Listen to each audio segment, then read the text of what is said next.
கிறிஸ்தவர்களும் இஸ்லாமியர்களும் சிறுபான்மை இல்லை என்று நீங்கள் அடிக்கடி சொல்லிக்கிட்டே இருக்கிறீங்க. அது சிறுபான்மை நிறுவனங்கள் நடத்துகின்ற சிறுபான்மை சலுகையை பயன்படுத்தி கொண்டிருக்கின்ற திருச்சபைக்கு அது மிகப்பெரிய சவாலாக இருக்கிறது. பிறப்பால் ஒரு தமிழன் மொழிவழி தேசியம் அப்படிங்கிற அடிப்படையில் நான் பெரும்பான்மை தேசியத்தின் மகன். என்னையை இந்த நிலத்தில் சிறுபான்மை என்று சொன்னவர் யார் என்றால் தெலுங்கர், கன்னடர், மலையாளி. இவர்தான் உண்மையிலே சிறுபான்மை. இந்த நிலத்தை ஆண்ட இவர்கள் தான் சிறுபான்மை. எம்ஜிஆர் ஐயா வந்தாலே எங்களை சிறுபான்மைங்கிறார், ஜெயலலிதா மேயர் வந்தாலும் சிறுபான்மைங்கிறார், கருணாநிதி ஐயா ஒரு மகன் வந்தாலும் சிறுபான்மை. ஊவாரியம் நீ முதல்ல யாரு? நீ பெரும்பான்மை.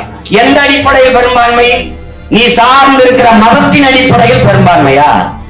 அப்ப சார்ந்திருக்கிற மதத்தின் அடிப்படையில் பெரும்பான்மையின் எண்ணம் கொண்ட நீ மதவாதத்திற்கு, மத அரசியலுக்கு எதிரானவன் என்று பேசுவது எவ்வளவு பெரிய அயோக்கியத்தனம்.